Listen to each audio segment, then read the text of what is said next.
Halo Tribuners, Anda sedang menyaksikan live update Tribun News edisi Rabu 16 Februari 2022 sore. Seperti biasa, kami akan menyajikan informasi terkini dari berbagai daerah yang akan dilaporkan secara langsung oleh reporter kami di lapangan. Bersama saya Diamita, inilah live update selengkapnya. Kita menuju kabar pertama, Tribuners dari Kalimantan Timur.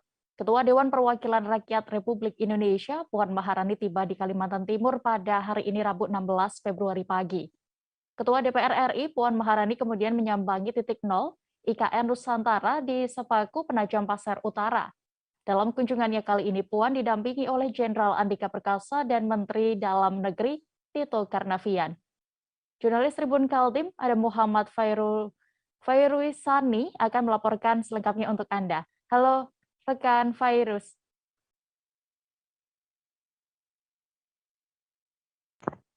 Ya, halo rekan Ratu. Ya, Fairus, Ketua DPR RI Puan Maharani, kemudian juga Panglima TNI Jenderal Andika Perkasa dan Mendagri Tito Karnavian, Menteri PUPR juga ada Basuki ke titik nol IKN ini dalam rangka apa?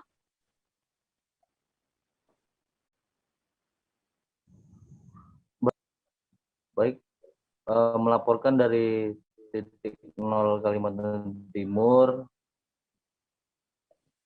bahwa Ketua DPR Puan Maharani beserta jajaran yakni ada Panglima TNI Jenderal Andika Perkasa bersama Menteri Dalam Negeri Tito Karnavian dan Menteri PUPR Basuki yang datang pada pagi hari ini ke Kota Balikpapan dan langsung menuju ke titik nol, yakni dalam rangka peninjauan pembangunan dan ada beberapa letak yang ingin disampaikan kepada Ketua DPR RI, yakni terkait pembangunan di ibu kota negara yang dinamakan Nusantara. Dalam kunjungannya sendiri beberapa waktu yang lalu, Puan Maharani juga sempat menyatakan bahwa pembangunan ini akan terus dipantau dan dibersamai oleh DPR RI dan juga beberapa sektor seperti sektor keamanan dan TNI Polri akan memastikan bahwa dari segi keamanannya dan kondusivitas di daerah-daerah sekitar IKN. Nah, Menteri PUPR sendiri hadir dan menjelaskan bahwa di titik-titik mana saja nantinya akan dibangun beberapa infrastruktur yang mana di kondisinya tadi dijelaskan kepada Ketua DPR RI Puan Maharani dan Menteri Dalam Negeri Tito Karnavian serta Jenderal Andika Perkasa. Begitu rekan dia.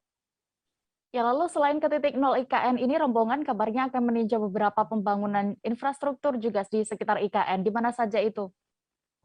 Dari agenda yang didapat di lapangan, Puan Maharani beserta rombongan Panglima TNI dan Mendagri dan Menteri PPR juga akan meninjau lokasi di sekitar ibu kota negara, yakni rencananya akan ke Bendungan Sepaku di daerah Semoy, Kabupaten Penajam Pasir Utara, lalu nantinya akan meninjau di jembatan Pulau Balang yang menghubungkan kota Balikpapan serta kota Kabupaten Penajam Pasir Utara. Dan tadi juga sempat disampaikan oleh Kepala Biro Adkim Setprov Kaltim bahwa kunjungan para pejabat negara ini menjadi bukti kuat bahwa pemerintah pusat sangat serius untuk rencana pemindahan IKN Nusantara ini. Nah, di lokasi sendiri tadi juga sempat rombongan meninjau Menara Pandang Sudarmono dan melihat secara langsung lokasi pembangunan yang rencananya nanti akan dibangun Istana Negara. Begitu rekan dia. Baik, terima kasih rekan Muhammad Fairusani untuk laporan Anda dari Kalimantan Timur. Selamat kembali bertugas.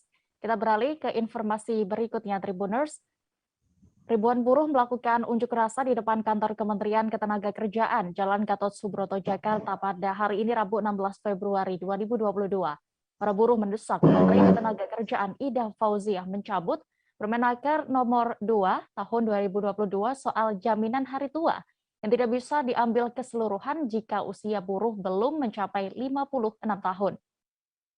Selengkapnya akan dilaporkan oleh jurnalis kami yang ada di lokasi, ada Larasati Diah Utami di sana. Halo, Laras, bisa dilaporkan situasi unjuk rasa yang terjadi di depan kantor Kementerian Ketenagakerjaan Jakarta hari ini? Ya, selamat sore, Bea. Saya jurnalis Larasati Diah Utami melaporkan langsung dari kantor Kementerian Ketenagakerjaan Jalan Gatot Subroto di Jakarta. Jadi tadi baru saja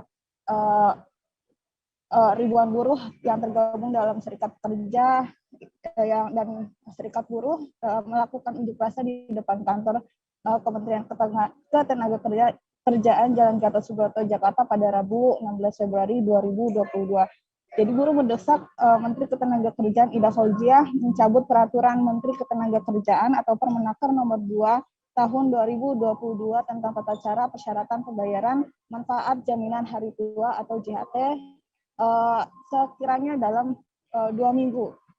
Sebagaimana diketahui dalam Belet Permenaker nomor 2 tahun 2022 diatur soal jaminan hari tua yang menyatakan JHT tidak boleh diambil keseluruhan jika usia buruh belum mencapai 56 tahun. Hal ini memicu aksi buruh di seluruh Indonesia termasuk aksi yang dilakukan di kantor Kementerian Ketenagakerjaan Jalan Gatot Subroto hari ini. Unjuk rasa sendiri dipimpin oleh Presiden Konfederasi Serikat Pekerja Indonesia atau KSPI, Said Iqbal, yang mengawali orasi sebelum dilanjutkan orasi-orasi dari Ketua Konfederasi Serikat Pekerja dan buruh lainnya. Pada intinya, para buruh menuntut dua hal. Yang pertama adalah mencabut Permenaker nomor 2 tahun 2022 dan yang kedua mendesak Presiden Indonesia Joko Widodo mengganti Menteri Ketenagakerjaan Ida Fauziah. Ya, lalu apa saja yang dituntut oleh massa dalam unjuk rasa hari ini? Ya, sebagaimana yang saya sampaikan tadi, buruh menuntut dicabutnya Permenaker nomor 2 tahun 2022 dan mendesak Presiden untuk mengganti Menteri Ketenagakerjaan Ida Fauziah. Presiden KSPSI sendiri, saya tinggal dalam orasinya tadi menyampaikan bahwa Ida Fauziah adalah menteri yang ketenagakerjaan yang terlalu pro pada pengusaha. Presiden KSPI juga mengulik kembali kebijakan Menteri Ida yang menuai polemik, diantaranya ada aturan Omnibus Law hingga kebijakan peraturan pemerintah nomor 36 tahun 2021 terkait upah minimum yang disebut Said Iqbal hanya setengah harga biaya ke toilet. Jadi pada hari yang sama selanjutnya dilangsungkan audiensi antara perwakilan serikat pekerja dan buruh dengan Kementerian Ketenagakerjaan dalam hal ini Menteri Ketenagakerjaan. Namun audiensi sendiri tidak dihadiri secara langsung oleh Presiden KSPI yang juga Presiden Patah Buruh Said Iqbal. Ya, lalu apa yang diharapkan buruh setelah adanya pertemuan antara perwakilan Konfederasi Serikat Pekerja atau buruh dengan Kementerian Ketenagakerjaan ini? Oke, para buruh tentu saja menuntut agar Permenaker nomor 2 tahun 2002 dicabut. Namun setelah ada audiensi antara Kementerian Ketenagakerjaan atau Menakar dengan perwakilan buruh, Dirjen PHI dan Jamsos Indah Anggoro Putri dalam konferensi pers itu menyatakan kalau tidak Permenaker ini tidak akan terbit jika tidak ada persetujuan dari pemerintah, dalam hal ini juga persetujuan dari Presiden Joko Widodo. Jadi sebelumnya Presiden KSPSI menilai Permenaker nomor 2 tahun 2022 ini bertentangan dengan PP nomor 60 tahun 2015. Namun Dirjen Putri menjelaskan jika Permenaker nomor 2 ini dianggap bertentangan dengan aturan Presiden, maka Sekretaris Kabinet dan Kementerian Hukum dan HAM tidak akan menyetujui Permenaker ini. Oleh karena itu, terbitnya Permenaker ini disebutnya itu sudah mendapatkan persetujuan dari pemerintah pusat, dalam ini juga dalam hal ini Presiden. Para buruh akhirnya tadi Indah Anggoro Putri juga menyatakan bahwa selanjutnya akan dilakukan diskusi secara langsung lanjutan dengan para buruh dan guna untuk menjalin silaturahmi antara Kementerian Ketenagakerjaan dan perwakilan serikat pekerja dan serikat buruh. Baik, Tribuners, terkait unjuk rasa ini, rekan Laras sudah mendapatkan keterangan dari Presiden KSPI, Said Iqbal, berikut selengkapnya. Adalah diskresi yang diambil sebagai seorang kepala negara, di mana dalam Undang-Undang SJSN ada hal-hal yang tidak tersirat maupun tersurat. maka Presiden sebagai kepala negara dan kepala pemerintahan mengambil diskresi, keluarlah PP nomor 60 tahun 2015. Apa inti PP nomor 60 tahun 2015? Bahwa klaim jaminan hari tua atau JHT bisa dicairkan atau bisa diambil oleh buruh yang ter-PHK. Tidak perlu menunggu usia pensiun, tetapi begitu ter-PHK, paling lambat 1 bulan setelahnya bisa dicairkan atau diambil JHT-nya. Nah, karena itu copot Menteri Tenaga Kerja yang melawan presidennya sendiri. Yang kedua alasannya adalah Menaker ini sudah terlalu sering melukai dan menyakiti hati buruh. Kebijakannya selalu pro pengusaha dan meninggalkan kepentingan buruh. Walaupun retorikanya menjaga keseimbangan pengusaha dan buruh. Omnibus Law yang membolehkan outsourcing seumur hidup, karyawan kontrak yang berulang-ulang dikontrak selama-lamanya, kemudian juga upah murah. Yang kedua, mengeluarkan PP nomor 36 dan kemudian kenaikan upah kemarin tidak ada yang naik. Kalaupun ada yang naik di provinsi atau daerah seharga setengah. Pengadilan Negeri Jakarta Timur menggelar sidang lanjutan perkara dugaan tindak pidana terorisme ex-sekretaris umum FPI Munarman pada hari ini Rabu 16 Februari 2022. Sidang dijadwalkan dimulai pukul 9 waktu Indonesia Barat tadi dengan agenda pemeriksaan Munarman sebagai terdakwa. Bagaimana situasi dan juga hasil sidang hari ini, jurnalis kami dari Tribun News ada Rizky Sandi Saputra akan melaporkan selengkapnya. Halo rekan Rizky. Halo rekan Dea dan juga. Ya, terkait sidang hari ini beragendakan apa, bisa diinformasikan lebih detailnya? Ya, jadi Dea dan juga Tribuners dimanapun Anda berada bisa disampaikan bahwa pada hari ini Rabu 16 Februari 2022 Pengadilan Negeri Jakarta Timur kembali menggelar sidang lanjutan dugaan atau perkara dugaan tindak pidana terorisme yang menjerat ex-sekretaris umum Front Pembela Islam Munarman. Di mana sidang hari ini beragendakan mendengarkan keterangan dari Munarman selaku terdakwa setelah kubu dari jaksa penuntut umum menghadirkan saksi dan ahli yang rampung digelar pada Senin kemarin. Di mana pada sidang tadi Munarman hadir secara langsung di persidangan, itu didampingi oleh jajaran tim kuasa hukumnya.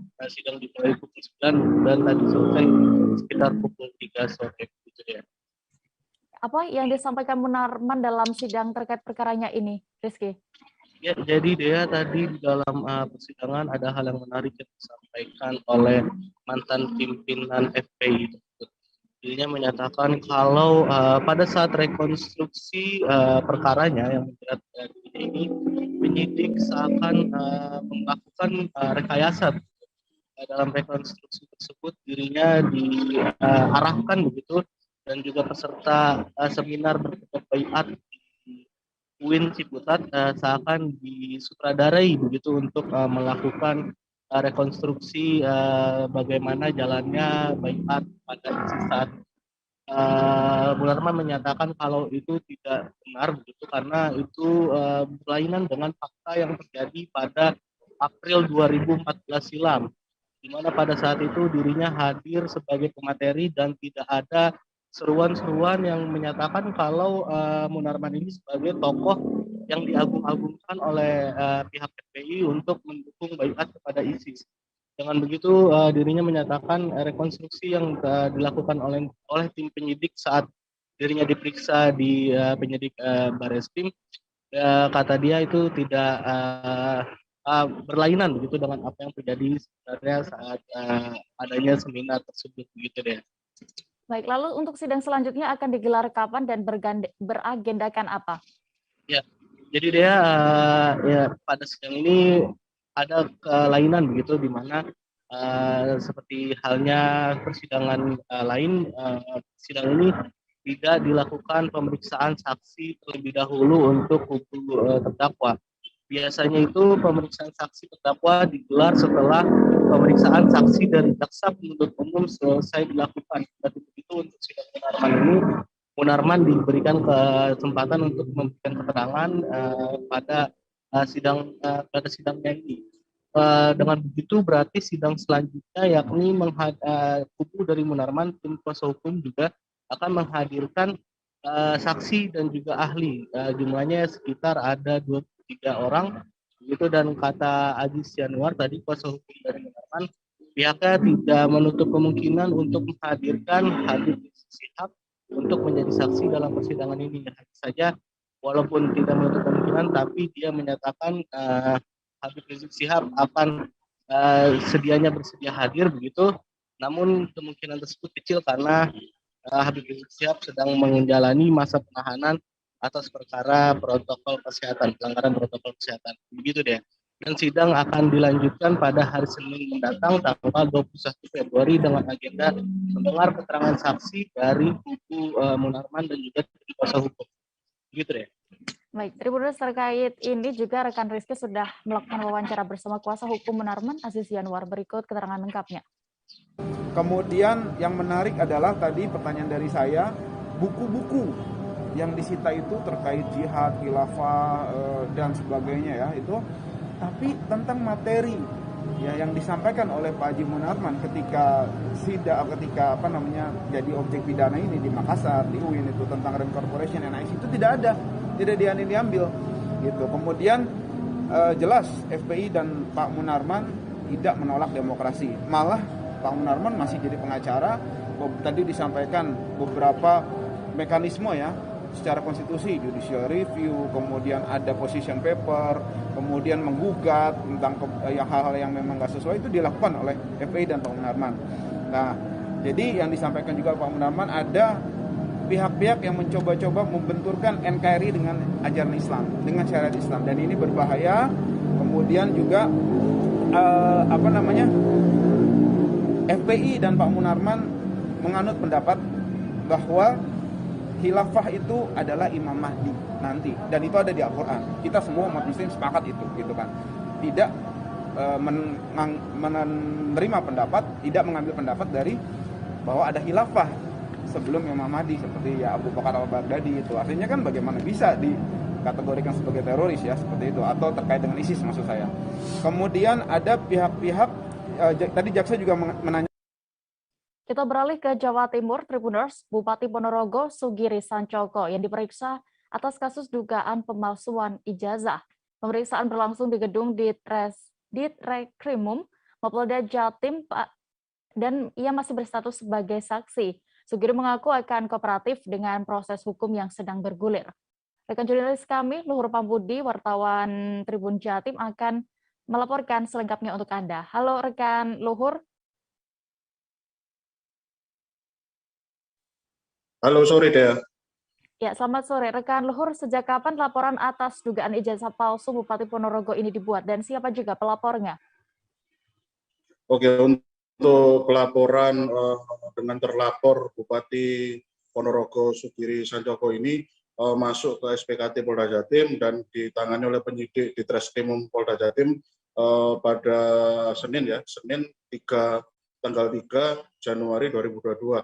Dan itu dengan nomor laporan polisi LPB tahun 2022 SPKT Polda Jatim yang diterima langsung oleh pihak SPKT dan dilidik langsung oleh pihak Ditreskrimum Polda Jatim. Dan ternyata ketika kita telusuri, pelapornya berinisial RBS yang berusia 24 tahun yang merupakan warga Kota Madiun.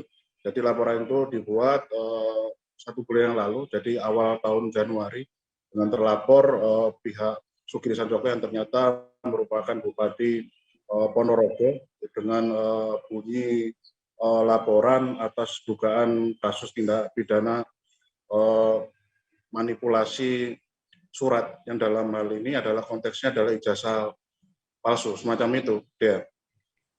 Diperiksa berapa lama Bupati Ponorogo saat menjalani pemeriksaan ini dan juga berapa pertanyaan yang diajukan? Ya, untuk pemeriksaan yang harus dijalani oleh pihak Sugiri Sancoko sebagai pihak terlapor ini baru pemeriksaan yang pertama ya. Sebenarnya diagendakan pada tanggal 10 Februari kemarin, tapi karena ada suatu semacam insiden atau semacam pergantian jadwal yang memang tidak bisa dari pihak Sugiri untuk hadir memenuhi panggilan pemeriksaan tersebut akhirnya diubah pada tanggal 15 kemarin, dan pemeriksaan itu berlangsung sekitar kurun waktu 3-4 jam, dan Sugiri menyampaikan jikalau dirinya dicecar sekitar 20-30 pertanyaan. Pertanyaan itu berkaitan dengan hal ihwal mengenai laporan yang masuk dan menyeret namanya adanya dugaan manipulasi surat, yang dalam hal ini adalah ijazah palsu yang itu akhirnya ditangani oleh pihak Ditreskrimum Polda Jatim. Semacam itu deh. Ya, terakhir rekan Luhur, setelah diperiksa ini yang sebelumnya berstatus sebagai saksi, apakah sudah ada perubahan status baru dari Bupati Ponorogo atas kasus ini? Untuk status hukum dari pihak si terlapor ya, dari pihak Bupati Ponorogo bernama Sugiri Sanjoko ini, hingga sekarang kami sudah mengkonfirmasi ke pihak Direktorat Kriminal Umum Polda Jatim, Kombes Pol Toto, yang ternyata memang untuk agenda pemeriksaan kemarin hanya untuk mengklarifikasi mengenai adanya 2 laporan tersebut, dan status hukum dari pihak terlapor Sugiri Sanjoko masih bersifat sebagai saksi terlapor, dan mekanisme lanjutan untuk mekanisme penyidikan masih tetap akan terus bergulir. Namun kita juga sempat konfirmasi pada pihak Sugiri Sanjoko apakah memang nanti siap untuk menjalani pemeriksaan tahap lanjutan. Menurut Sugiri ternyata beliau sangat siap untuk menghadapi segala bentuk laporan-laporan yang memang menyeret nama baik. Semacam itu deh. Baik, terima kasih rekan Luhur dan Tribuners. Berikut akan kami tampilkan keterangan dari Bupati Ponorogo selaku terlapor dan juga Direktur Ditreskrimum Polda Jatim selengkapnya. Rampung. Saya sudah menjelaskan semuanya, saya klarifikasi terhadap tuduhan dan dugaan itu. Maka sebagai warga negara yang patuh pada hukum, saya wajib menjelaskan. Agar kemudian pertama, ada kepastian hukum. Yang kedua, agar rakyat kami, masyarakat Ponorogo tidak galau, maka saya harus mendatangi panggilan. Maksudnya ini kan kooperatif? Bukan sekedar kooperatif, tidak dipanggil pun saya wajib memberikan penjelasan karena ada laporan. Nah orang ngono kan mesakne wong-wong Mas, Pak Bupati uang was mesake. Saya datang. Tadi pemeriksaan berapa pertanyaan? Ya tadi tak jelaskan sekitar 20-30 saya lupa. Bapak sehat, nomor KTP, alamat ini betul, anak berapa, istri siapa, jelas. Semua sudah tidak punya.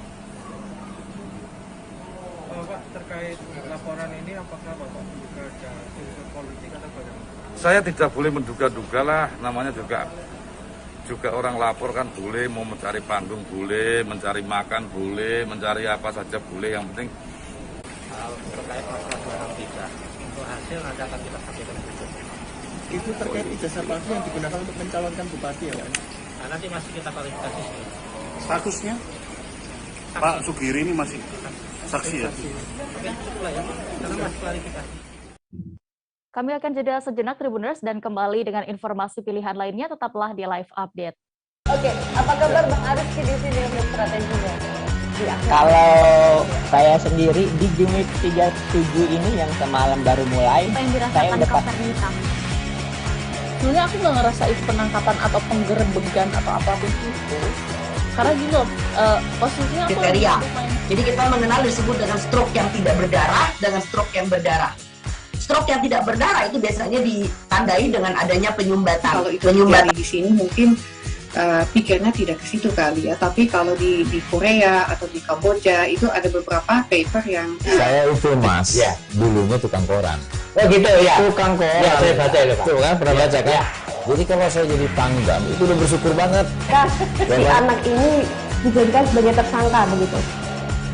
Ya, kalau ini kita bicara yang di luar kasus Sebongombo ya. Dengan nama hujan shower, di mana terdapat batas jelas antara daerah hujan dan tidak hujan yang biasanya terjadi pada fase awal mature stage atau tahap berbahaya itu Kang. Jadi mulai artinya terjadinya perlempekan. Nah itu untuk penetrasi akan sulit. Gitu ya.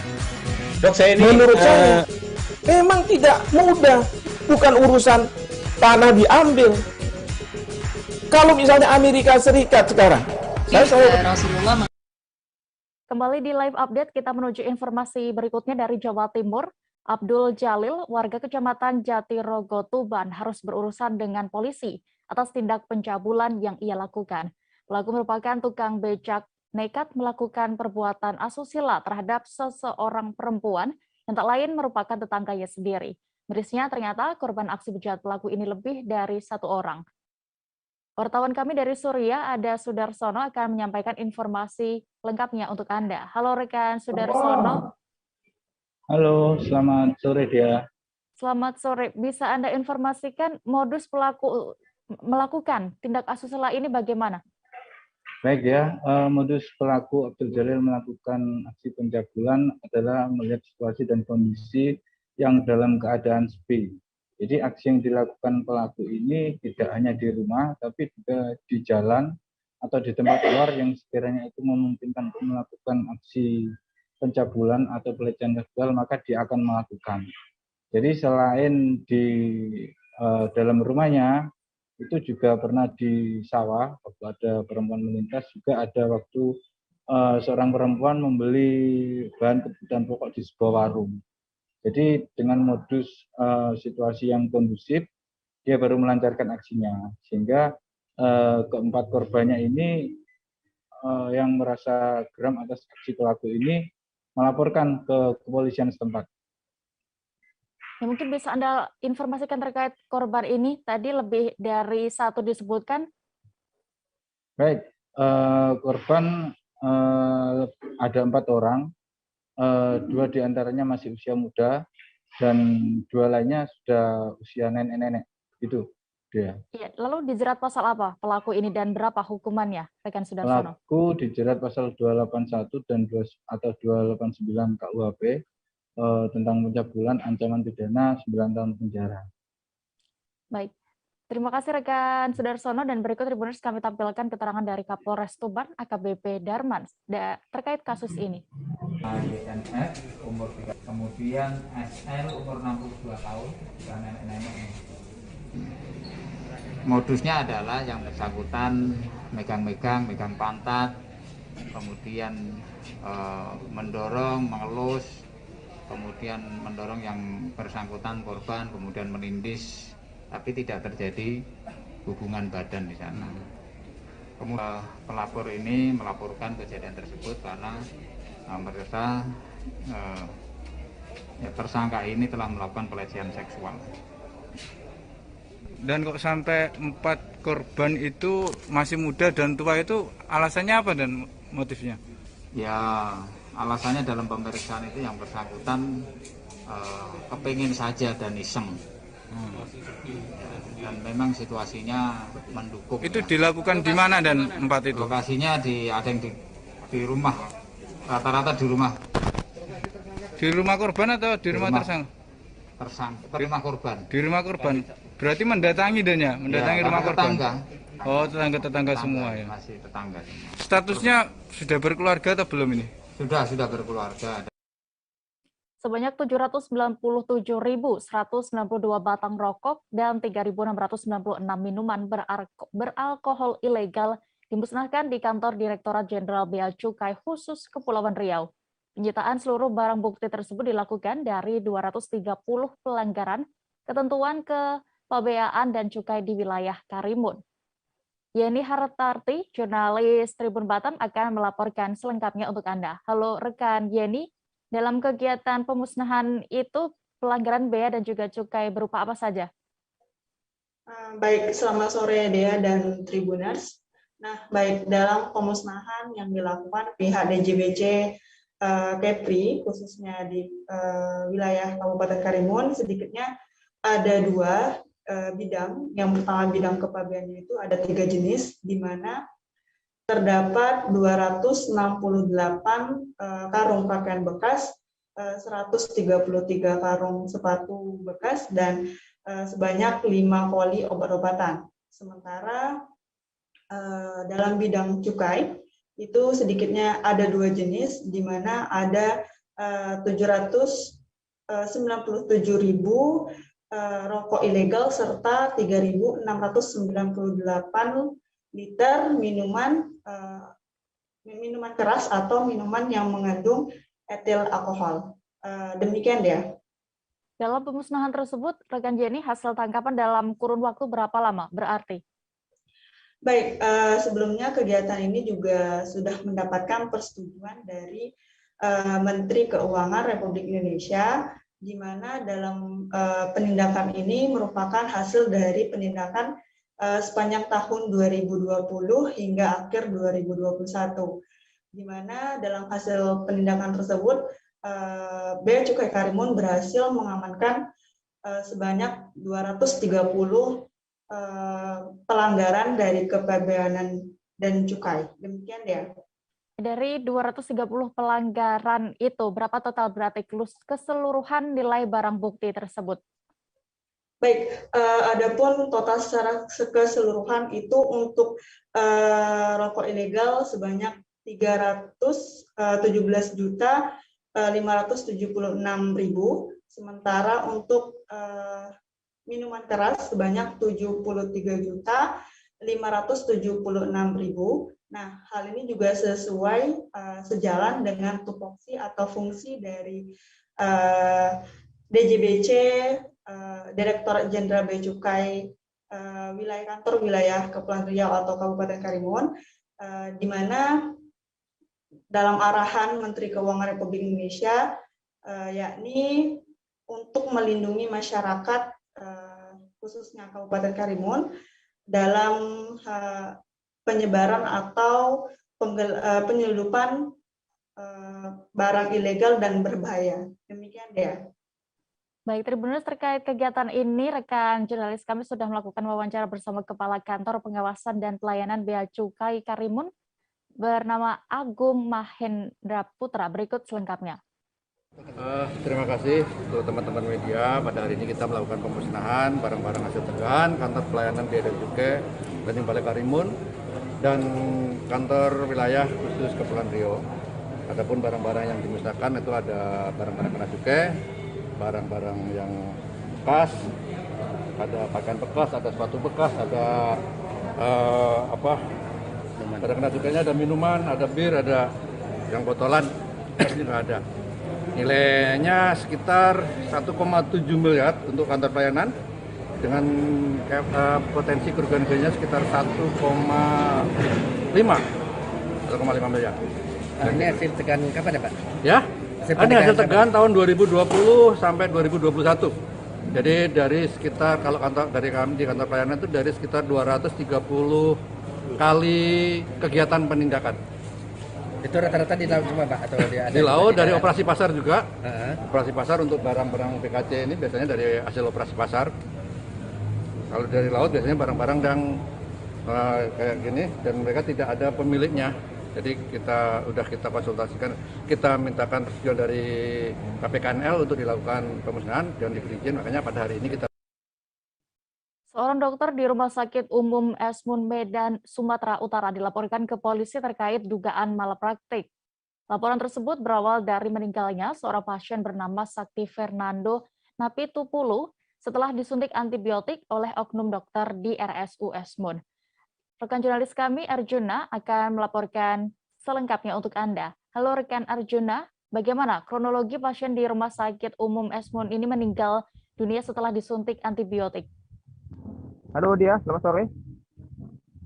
Baik Dia, seperti informasi yang saya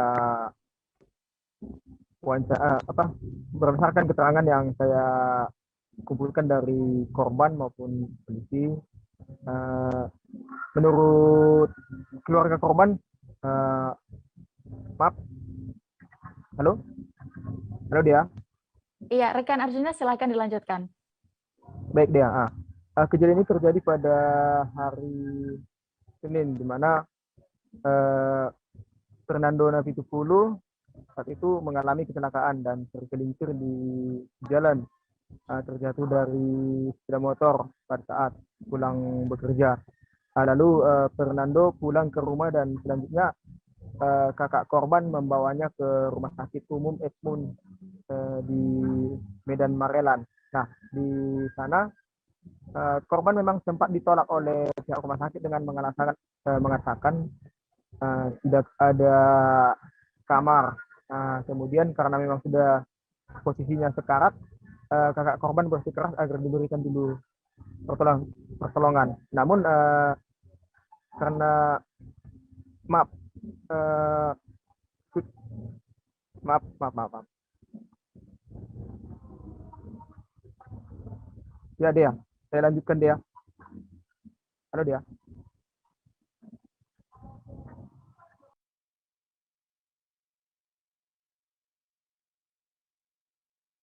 Halo, rekan Arjuna.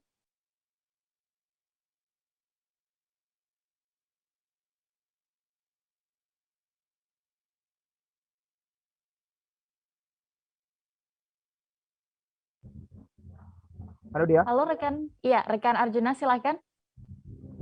Baik ya. Pada saat dibawa ke rumah sakit umum Esmun yang berada di Marelan, korban sempat dilakukan observasi oleh dua perawat. Nah, di sana korban dibawa ke ruang observasi yang sebelumnya memang perawat sudah menanyakan kepada keluarga korban, kepada Rosnani 70, kakak kandung korban, dan Rosnani sudah memberitahukan bahwa adiknya mengalami ada alergi obat, jadi supaya tidak dilakukan penyuntikan. Namun diduga perawat tersebut lalai sehingga tetap melakukan penyuntikan terhadap saksi Fernando Navitupulu. Nah, setelah dilakukan penyuntikan sekitar 5 menit, korban mengalami kejang-kejang hingga mengeluarkan buih dari mulut, merasa pusing, hingga buang air besar. Kemudian setengah jam kemudian sudah dinyatakan tidak bernyawa, seperti itu. Iya. Iya, dan informasinya Arjuna dari pihak keluarga korban juga langsung melaporkan ke polisi ya dari kejadian ini, dan seperti apa tindak lanjut kasus tersebut? Baik Dea, setelah kejadian tersebut, Rosnani sudah melapor ke Polsek Medan Labuhan, di mana wilayah hukum yang membidangi terkait tempat kejadian perkara. Sampai saat ini memang seperti wawancara tadi kepada Kapolres Cilegon Belawan AKBP Faisal Rahmat Simatupang bahwa kasus tersebut masih dalam penyelidikan polisi. Namun sudah diperiksa sejumlah saksi-saksi dalam kejadian tersebut, termasuk keterangan dari keluarga korban. Namun untuk memastikan apakah ini masuk pidana atau bukan, polisi masih menunggu hasil autopsi yang dilakukan kemarin. Seperti itu dia. Baik, terima kasih rekan Arjuna untuk laporan Anda dari Medan. Selamat bertugas kembali. Tribunnews, kami jeda lagi sejenak, tetaplah di live update Tribun News.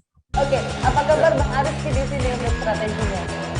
Kalau saya sendiri di Jumip 37 ini yang semalam baru mulai, saya udah pas. Sebenarnya aku nggak ngerasa itu penangkapan atau penggerebegan atau apapun itu. Karena gini loh, posisinya aku kriteria. Jadi kita mengenal disebut dengan stroke yang tidak berdarah dengan stroke yang berdarah. Stroke yang tidak berdarah itu biasanya ditandai dengan adanya penyumbatan. Kalau itu terjadi di sini mungkin pikirnya tidak ke situ kali ya. Tapi kalau di Korea atau di Kamboja itu ada beberapa paper yang saya itu Mas, ya, dulunya tukang koran. Oh gitu ya. Tukang koran. Ya, saya baca itu Pak. Tuh kan pernah baca kan? Ya. Jadi kalau saya jadi tanggam itu udah bersyukur banget. Si anak ini dijadikan sebagai tersangka begitu. Ya, kalau ini kita bicara yang di luar kasus Sebongombo ya. Dengan nama hujan shower, di mana terdapat batas jelas antara daerah hujan dan tidak hujan yang biasanya terjadi pada fase awal mature stage atau tahap berbahaya itu Kang. Jadi mulai artinya terjadinya perlempekan. Nah itu untuk penetrasi akan sulit. Gitu ya. Dok, saya ini menurut saya memang tidak mudah, bukan urusan tanah diambil. Kalau misalnya Amerika Serikat sekarang, Rasulullah mengatakan dalam sebuah hadis bahwa berpuasa di 6 hari Syawal itu. Oke, apa kabar Bang Aris di sini untuk strateginya? Kalau saya sendiri di Jumip 37 ini yang semalam baru mulai, saya udah pas. Sebenarnya aku nggak ngerasa itu penangkapan atau penggerebegan atau apapun itu. Karena gini loh, posisinya aku kriteria. Jadi kita mengenal disebut dengan stroke yang tidak berdarah dengan stroke yang berdarah. Stroke yang tidak berdarah itu biasanya ditandai dengan adanya penyumbatan. Kalau itu terjadi di sini mungkin pikirnya tidak ke situ kali ya. Tapi kalau di Korea atau di Kamboja itu ada beberapa paper yang Saya itu Mas, dulunya tukang koran. Oh gitu ya. Tukang koran. Ya, saya baca itu Pak. Tuh kan, pernah baca kan? Jadi kalau saya jadi tanggam, itu udah bersyukur banget. Si anak ini dijadikan sebagai tersangka begitu.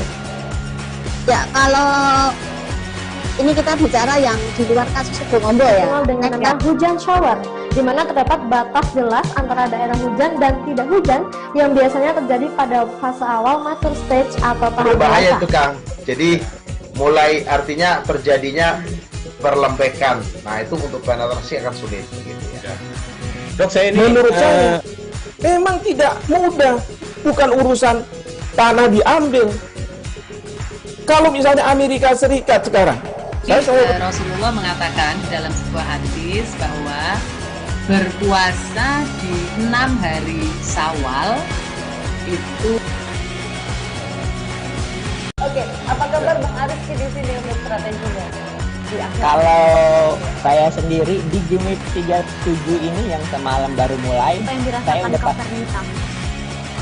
sebenarnya aku nggak ngerasain penangkapan atau penggerebekan atau apapun itu. Karena gini loh, posisinya aku kriteria. Jadi kita mengenal disebut dengan stroke yang tidak berdarah dengan stroke yang berdarah. Stroke yang tidak berdarah itu biasanya ditandai dengan adanya penyumbatan. kalau itu terjadi di sini mungkin pikirnya tidak ke situ kali ya. Tapi kalau di Korea atau di Kamboja itu ada beberapa paper yang Saya itu Mas, dulunya tukang koran. Oh gitu ya. Tukang koran. Ya, saya baca itu Pak. Tuh kan, pernah baca kan? Jadi kalau saya jadi tanggam, itu udah bersyukur banget. Si anak ini dijadikan sebagai tersangka begitu. Ya, kalau ini kita bicara yang di luar kasus Sibolombo ya. Dengan nama hujan shower, di mana terdapat batas jelas antara daerah hujan dan tidak hujan yang biasanya terjadi pada fase awal mature stage atau tahap Berbahaya dewasa. itu Kang. Jadi mulai Terima kasih Anda masih menyaksikan live update Tribun News. Kita menuju informasi berikutnya. Polres Muba berhasil menggerebek gudang atau tempat produksi tahu mengandung formalin yang selama ini dijual bebas di Pasar Randik Sekayo. Gudang produksi tahu berformalin tersebut milik tersangka bernama Mustaqim, warga Dusun 3 Desa Karanganyar, Kecamatan Lawang Wetan, Kabupaten Musi Banyuasin. Wartawan kami dari Sriwijaya Post, Fajri akan melaporkan informasi lengkapnya untuk Anda. Halo Fajri, bagaimana awal kronologis penggerebekan gudang tahu berformalin tersebut? Halo, terima kasih rekan Dea.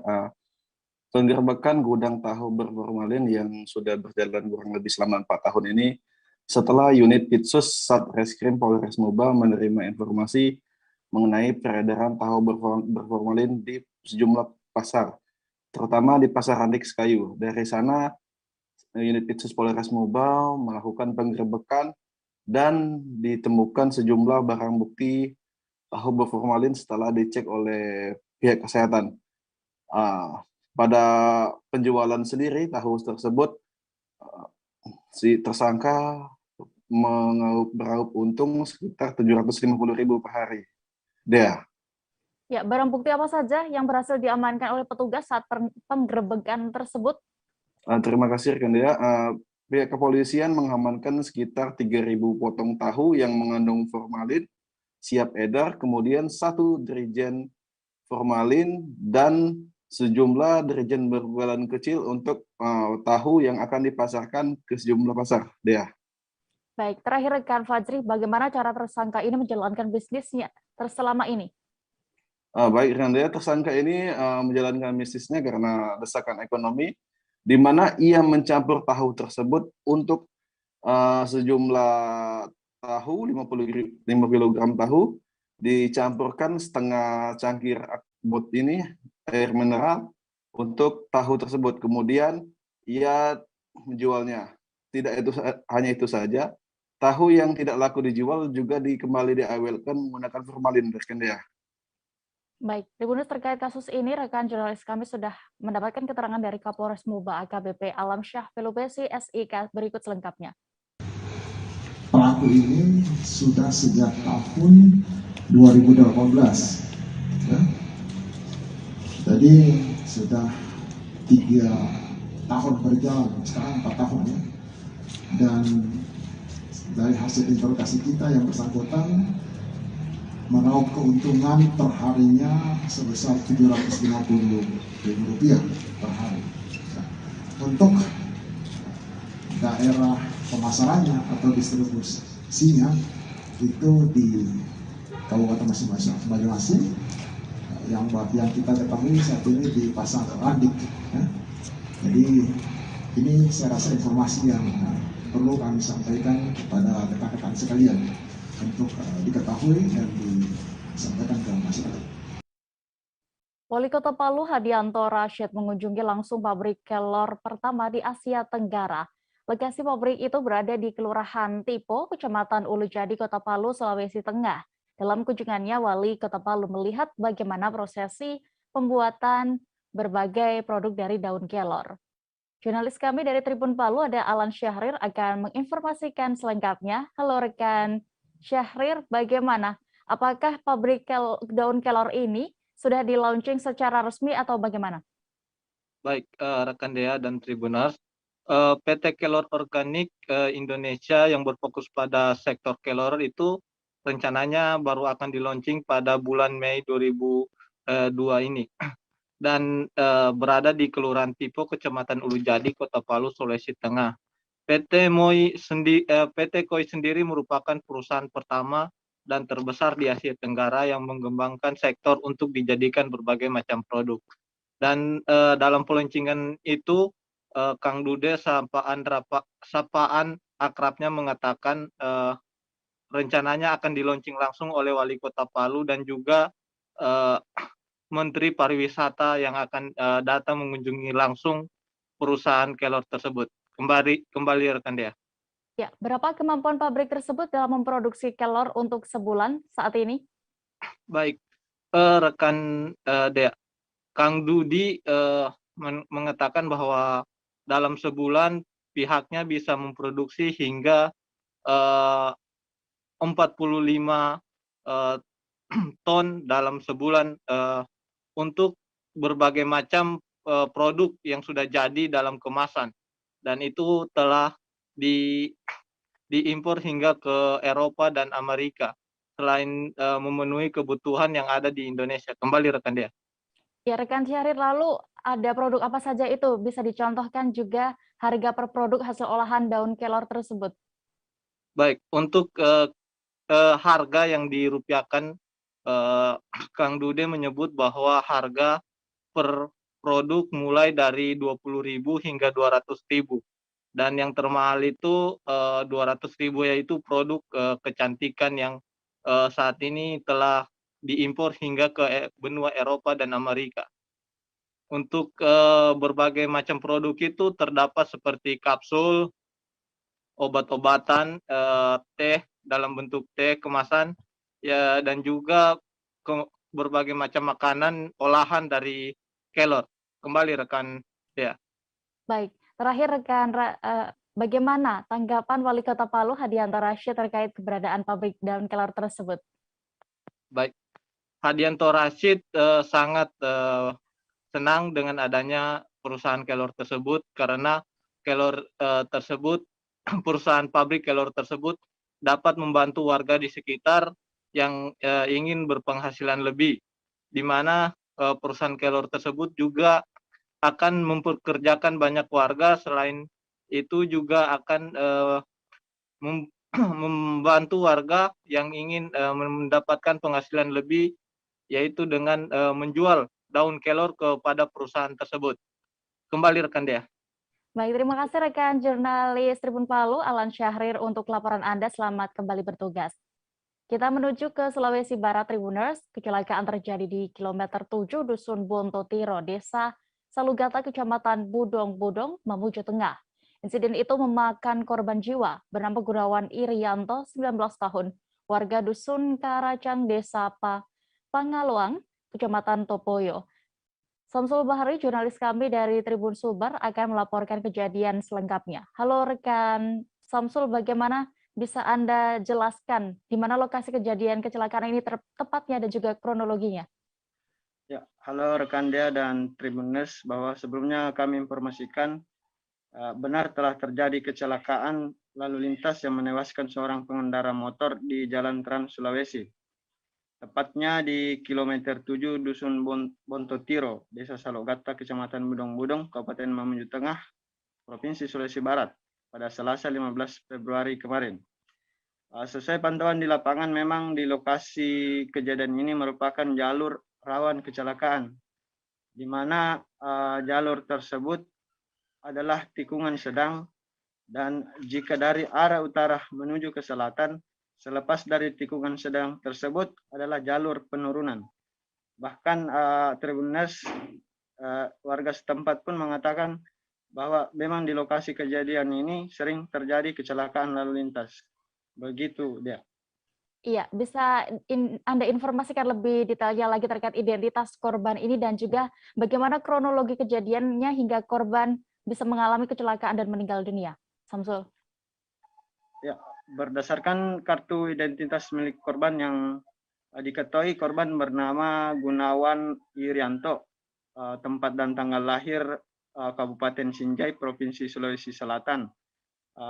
Lahir pada 20 September 2002. Namun saat ini korban adalah warga Kabupaten Mamuju Tengah, Provinsi Sulawesi Barat, yang beralamatkan di Dusun Karacang, Desa Pangaloang, Kecamatan Topoyo, sesuai yang tertera di kartu tanda penduduk milik korban.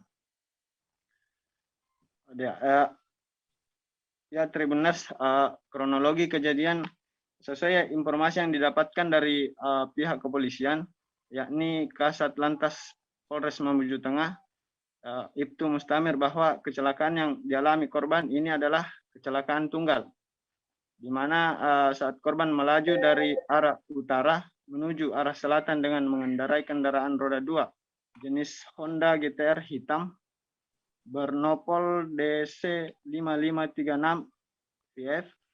Saat memasuki tikungan, tiba-tiba kendaraan korban oleng. Korban pun tidak mampu mengendalikan kendaraannya, sehingga korban jatuh tergeletak tepat pada posisi garis tengah marka jalan.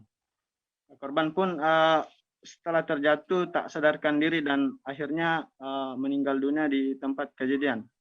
Demikian, Dea. Baik, terima kasih rekan Samsul Bahri melaporkan dari Mamuju Tengah. Selamat bertugas kembali. Kita menuju Bali, Tribuners. Hari ini merupakan keberangkatan perdana penerbangan internasional dari Bali pasca ditutupnya Bandara I Gusti Ngurah Rai Bali dampak pandemi COVID-19. Selain keberangkatan internasional, juga ada kedatangan internasional perdana dari Singapura. Rekan jurnalis kami dari Tribun Bali, Zainal Nur Arifin, akan melaporkan selengkapnya. Halo rekan Zainal, berapa realisasi jumlah penumpang kedatangan dan juga keberangkatan Singapore Airlines siang tadi? Ya, selamat sore rekan Dea di studio. Dapat dilaporkan untuk realisasi dari kedatangan penumpang Singapore Airlines sendiri ke Bali siang tadi berjumlah 159 orang, dan untuk keberangkatan dari Bali menuju Singapura yang dilayani Singapore Airlines yang tadi juga berangkat sebanyak 61 orang. Ya, lalu bagaimana untuk penerapan protokol kesehatan kedatangan dan juga keberangkatan internasional di Bandara I Gusti Ngurah Rai ini?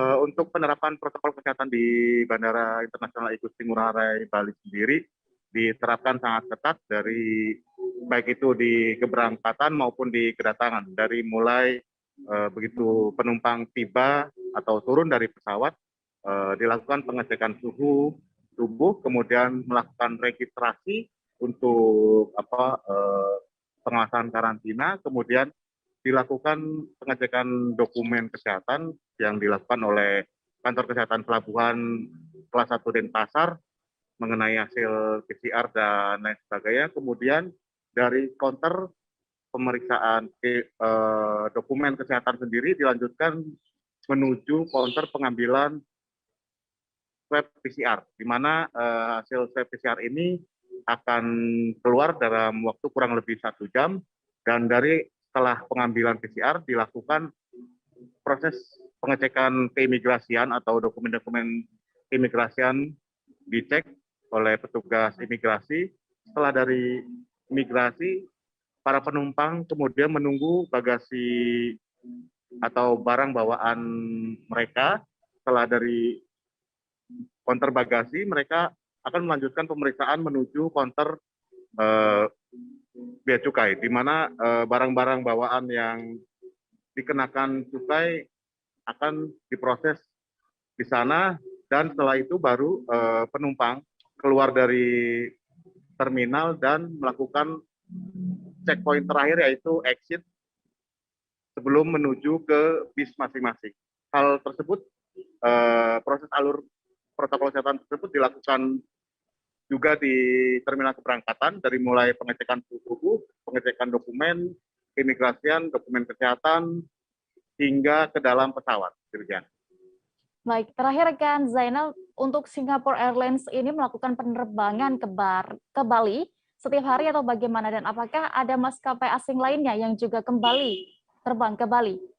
Ya, dari keterangan Humas Bandara Internasional Igusti Ngurah Rai Bali sendiri, memang untuk Singapore Airlines sendiri akan melakukan penerbangan setiap hari dari rute Singapura Denpasar dan Denpasar Singapura, tetapi waktu keberangkatannya tidak sama, jadi ada perbedaan keberangkatan waktu dan setiap harinya. Jadi selain itu juga ada sejumlah maskapai internasional lainnya, mulai dari Jetstar, kemudian ada Tiger Air, AirAsia, Batik Air, hingga KLM sudah melakukan pengajuan reaktivasi kembali rute penerbangan internasional mereka menuju Bali dan dari Bali ke negara keberangkatan mereka. Demikian.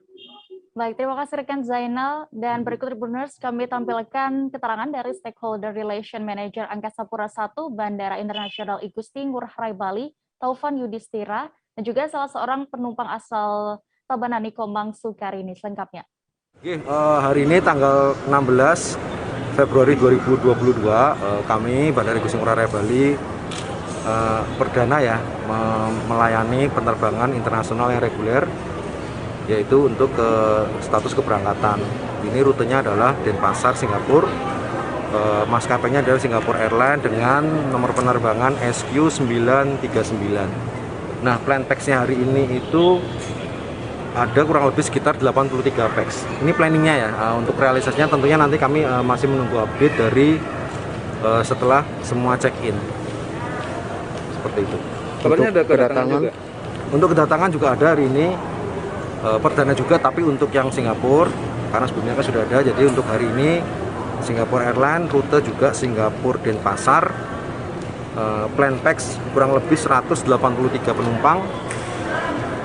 Mungkin kalau tidak salah nanti landing di jam 11.50 WITA, dan setelahnya pesawat itu digunakan untuk terbang kembali lagi dari Denpasar menuju Singapura. Pak, kalau untuk dari yang keberangkatan hari ini ke Singapura itu didominasi WNI atau seperti apa? Nah itu kalau itu mungkin kami tidak tahu ya, tidak tahu pastinya. Memang sih mungkin bisa dikonfirmasi ke maskapai ataupun ke imigrasi. Nah tapi kalau kita lihat dari sekilas itu memang rata-rata kami melihatnya WNI, tapi tidak menutup kemungkinan juga WNA yang juga terbang. Karena saya mau ke Maldives. Ya, jadi lewat Singapura. Lewat ya, transit Singapura dulu. Dengan adanya penerbangan langsung ini seperti apa tanggapan sebagai penumpang? Sebagai penumpang saya merasa sangat bersyukur karena penerbangan langsung direct dari Bali, nggak harus ke Jakarta lagi. Jadi saya merasa bersyukur banget sih. Ini yang direncanakan untuk berangkat hari ini, apakah sebelumnya sempat tertunda? Sempat tertunda dulu, terus karena kebetulan internasional dibuka hari ini, jadi saya langsung nyari tiketnya untuk tanggal ini. Tertundanya kapan, Mbak? Ya? Tertundanya kapan? Tertundanya sekitar 5 harian sih. Jadi karena masih mikir-mikir dulu, akhirnya dengar kabar karena tanggal 16 katanya mau penerbangan direct dari Bali, jadi milih kita pindah jadwal aja gitu, pindah tanggal jadinya, jadi ambil tanggal. Kita beralih ke informasi berikutnya. Tribuners, pemuda pembuat miniatur pesawat Garuda Indonesia, Humaydi, asal desa Telambah, Kecamatan Karangpenang, Kabupaten Sampang, Madura, diundang oleh Menteri BUMN Erick Thohir ke hanggar Garuda Indonesia di Bandara Soekarno-Hatta. Hal itu dilakukan setelah Erick Thohir melihat video tentang uji coba hasil kreativitas Humaydi yang meluncur bebas hingga viral di media sosial. Jurnalis kami dari Tribun Madura, Hanggara Pratama, akan menginformasikan lebih detailnya untuk Anda. Halo rekan Hanggara, bisa diceritakan awal mula Menteri BUMN Erick Thohir ini mengundang Humaydi? Siap, terima kasih rekan Dea. Jadi awal mula Menteri BUMN Erick Thohir mengundang salah satu pemuda di Kabupaten Sampang, yakni Humaydi, bermula saat Menteri BUMN Erick Thohir melihat video tentang uji coba hasil kreativitas Humaydi yang tengah viral di media sosial Facebook maupun Instagram. Dan di video itu menayangkan bahwa Humaydi bersama rekan di desanya sedang melakukan uji coba salah satu hasil kreativitasnya, dan hasilnya berjalan mulus. Artinya miniatur pesawat meluncur bebas seperti itu. Dan di samping itu Menteri BUMN Erick Thohir merasa bangga mengingat ada salah satu pemuda di Indonesia mampu membuat atau menciptakan replika pesawat yang mirip dengan Garuda Indonesia. Ya, bisa Anda jelaskan, gambarkan saat itu situasi dan juga suasana saat Humaydi ini bersama atau bisa bertemu dengan Menteri BUMN Erick Thohir? Nah, pada saat itu berlokasi di hanggar Garuda Indonesia di Bandara Soekarno-Hatta, tepatnya Senin Februari 2022. Jadi pada saat menghadiri undangan itu, Humaydi menggunakan sarung dan odeng yang mencerminkan santri, dan kedatangannya disambut langsung oleh Menteri BUMN Erick Thohir. Kemudian pada momen itu Humaydi merasa bangga dan mengucapkan rasa terima kasih kepada Menteri Erick Thohir, mengingat momentum itu tidak akan terlupakan seumur hidupnya. Kemudian dia berharap langkahnya juga akan dilakukan oleh pemuda Kabupaten Sampang lainnya untuk terus berkreativitas dan dapat mengharumkan nama Kabupaten Sampang. Dan setelah acara seremonial itu, Humaydi juga sempat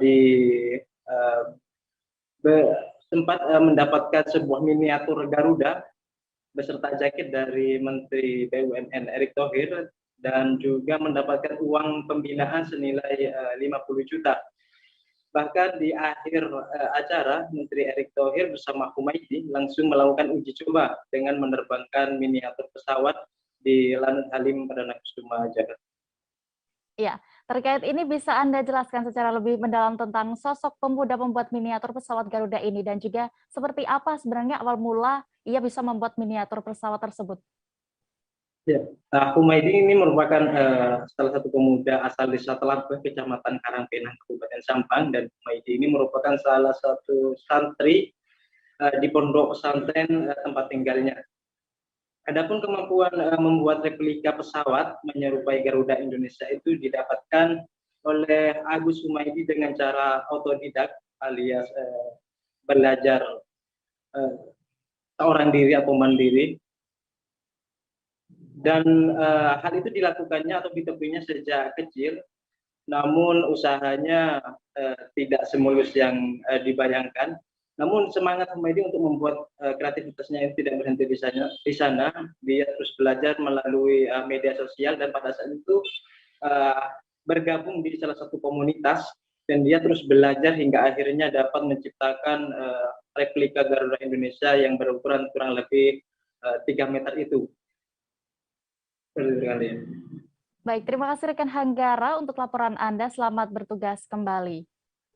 Kita beralih ke informasi berikutnya, Tribuners. Penerimaan mahasiswa baru menurut laporan dari Pangkalan Data Sekolah Siswa atau PDSS diperpanjang. Tahun ini, Universitas Halu Oleo Kendari, Sulawesi Tenggara akan menerima sekira 8.000-an mahasiswa baru, tidak jauh beda dengan tahun lalu. Husni Hussein, wartawan Tribun Sultra, akan melaporkan selengkapnya untuk Anda. Halo rekan Husni, bagaimana? Bisa dijelaskan apa ada mekanisme dan juga syarat serta tahapan khusus penerimaan mahasiswa baru yang diterapkan di UHO ini, Universitas UHO ini, jelang penerimaan mahasiswa 2022.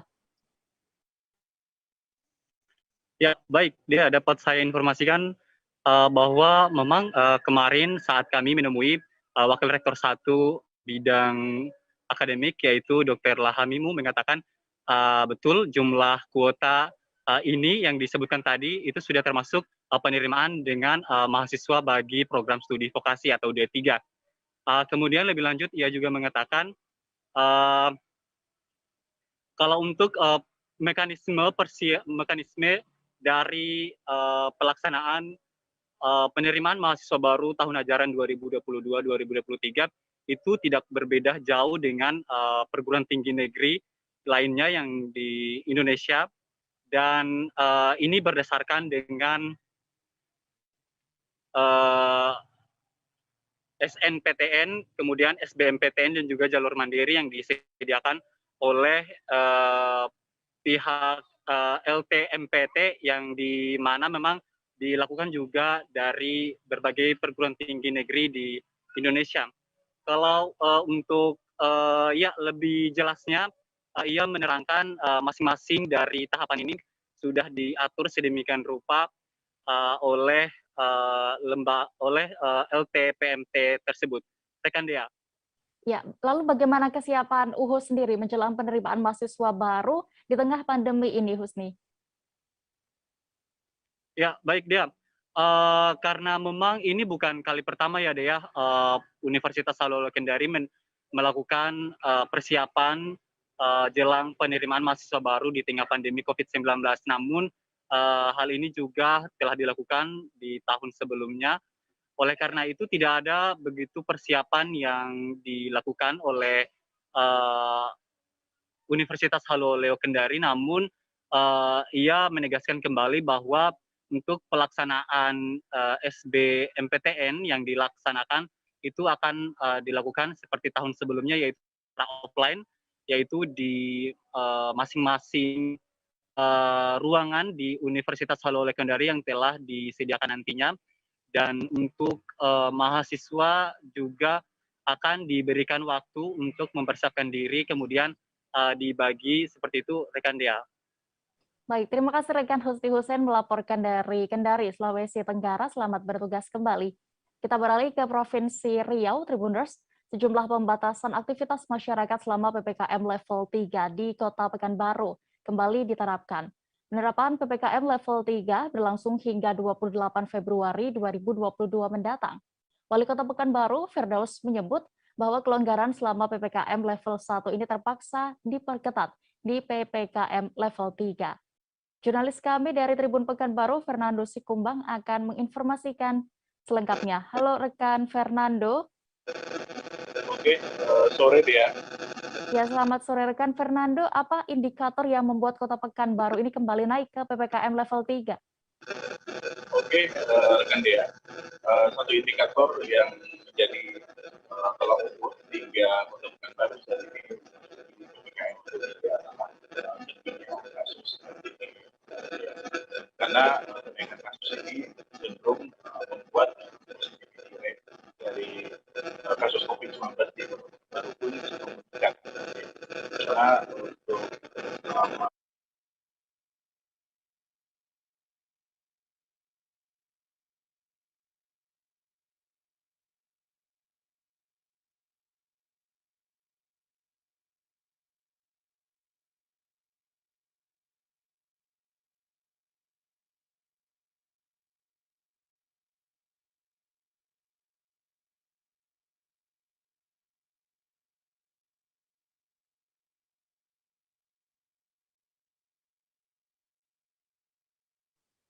Baik rekan Fernando, apa indikator yang membuat Kota Pekanbaru ini kembali naik ke PPKM level 3?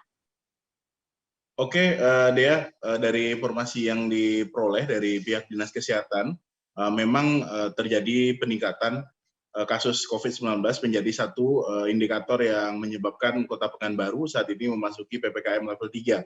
Seperti diketahui, Dea, bahwa untuk peningkatan kasus ini cenderung membuat positivity rate dari kasus COVID-19 di Kota Pekanbaru pun menjadi meningkat, karena seiring peningkatan kasus COVID-19 yang berlangsung sejak awal Februari 2022 ini, Dea. Dan kondisi itu membuat kasus harian pun menjadi meningkat. Untuk saat ini saja kasus harian COVID-19 di Kota Pekanbaru mencapai ratusan kasus setiap harinya, Dea. Dan untuk itu akhirnya sesuai dengan instruksi Mendagri, Kota Pekanbaru pun bersama Kabupaten Bengkalis menjadi dua daerah yang saat ini menjalani atau menerapkan PPKM level 3 selama 2 pekan ke depan. Untuk penerapannya sendiri berlangsung hingga 28 Februari mendatang. Selain itu, kenaikan BOR atau bed occupancy rate sendiri atau ketersediaan ruang isolasi dan juga tempat tidur di rumah sakit juga menjadi tolak ukur atau indikator yang menyebabkan Kota Pekanbaru saat ini menjadi naik menjadi PPKM level 3. Untuk BOR sendiri, rekan Dea, BOR sendiri mencapai 18,04% untuk saat ini. Jadi untuk keterisian kamar sudah mencapai 18,04%, dan ada kemungkinan untuk keterisian kamar itu terus meningkat hingga beberapa waktu ke depan karena kasus masih meningkat. Namun diharapkan terjadi penurunan nantinya seiring dengan upaya penanganan COVID oleh tim Satgas di Kota Pekanbaru. Begitu dia. Ya, rekan Fernando, lalu bisa Anda gambarkan seperti apa pengetatan prokes atau aktivitas masyarakat yang diterapkan di sana sendiri? Oke, rekan Dea, untuk saat ini memang di Kota Pekanbaru belum ada penyekatan yang dilakukan oleh aparat gabungan, baik dari kepolisian maupun Satpol PP dan juga aparat keamanan lainnya. Sebab disampaikan oleh Wali Kota Pekanbaru, Firdaus, beberapa dalam rapat kemarin, bahwa memang untuk penyekatan tidak dilakukan karena hanya dilakukan pembatasan terhadap sektor-sektor, dan juga pembatasan dilakukan di pusat keramaian, Dea. Seperti dilakukan di beberapa pusat keramaian dan juga titik lokasi ruang publik. Saat ini untuk aktivitas dan kapasitas sendiri hanya bisa diisi 50% saja. Seperti di mal sendiri juga awalnya pukul 22 bisa beroperasi, namun untuk saat ini mal dan juga pusat perbelanjaan serta restoran maupun kafe hanya bisa beroperasi hingga pukul 21 saja, karena memang saat ini sudah memasuki PPKM level 3 sehingga harus dilakukan pengetatan yang lebih dibanding PPKM level 1 kemarin. Karena memang PPKM level 1 kemarin ada sejumlah kelonggaran yang dilakukan, namun selama PPKM level 3 ini pengetatan tersebut ada 2 poin. Untuk kapasitas di sekolah juga untuk PTM juga dibatasi hanya 50%. Begitu juga dengan sektor-sektor lainnya, ruang publik dan juga tempat wisata hanya bisa sebanyak 50% keterisiannya. Begitu rekan Dea. Baik, terakhir secara umum bisa Anda informasikan kasus COVID-19 di Kota Pekanbaru saat ini? Oke, untuk kasus COVID-19 di Kota Pekanbaru sendiri, Dea, memang mengalami lonjakan cukup drastis, dan untuk kemarin per tanggal kemarin, rekan Dea, itu jumlah kasus mencapai 400 lebih, dikarenakan memang tim Satgas, terutama tim kesehatan, melakukan penelusuran terhadap kontak erat dari kasus-kasus yang sudah didapati sejak awal Februari kemarin, ya. Sehingga kondisi tersebut membuat lonjakan kasus cukup drastis, dan untuk hari kemarin, tepatnya di tanggal 15 kemarin, memang terjadi peningkatan sebanyak 400 kasus dalam satu hari, dan itu memang menembus rekor sebelumnya yang sempat mencapai dalam satu hari ada sekitar 200 kasus. Sedangkan tanggal 15 kemarin ada mencapai 400 kasus lebih. Dan kondisi ini menjadi perhatian dari tim kesehatan bersama tim Satgas untuk melakukan penanganan COVID lebih optimal lagi, dan juga mendorong kepada masyarakat untuk melakukan vaksinasi. Secara keseluruhan sendiri, kasus COVID kasus aktif COVID di Kota Pekanbaru saat ini mencapai 1.780 lebih, Dea. Dan ini memang termasuk rekor yang tinggi di awal tahun 2022 ini. Karena sebelumnya kasus COVID-19 di Kota Pekanbaru dalam beberapa bulan ini tidak pernah sampai 1.000, sehingga Wali Kota Pekanbaru pun memberi instruksi agar pengetatan dilakukan dan juga protokol kesehatan semakin berketat, terutama di titik keramaian dan juga di pusat perbelanjaan maupun di tempat wisata. Begitu, Dea. Baik, Tribuners, terkait hal ini jurnalis kami sudah melakukan wawancara bersama Wali Kota Pekanbaru, Firdaus. Berikut kami tampilkan selengkapnya. Kemudian di bidang ekonomi, ini juga untuk pasar modern. Ini kapasitas juga yang dibatasi, kemudian harus menggunakan aplikasi, ya kan, Peduli Lindungi, kemudian juga protokol kesehatan tentunya, ya, protokol kesehatan secara tegas untuk diterapkan. Kemudian jam pelayanan itu sampai jam 21. Berikutnya di bidang pariwisata. Pertama untuk rapat-rapat, ya, ini tegas disebutkan itu ditiadakan, ya, dengan ketiganya ditiadakan.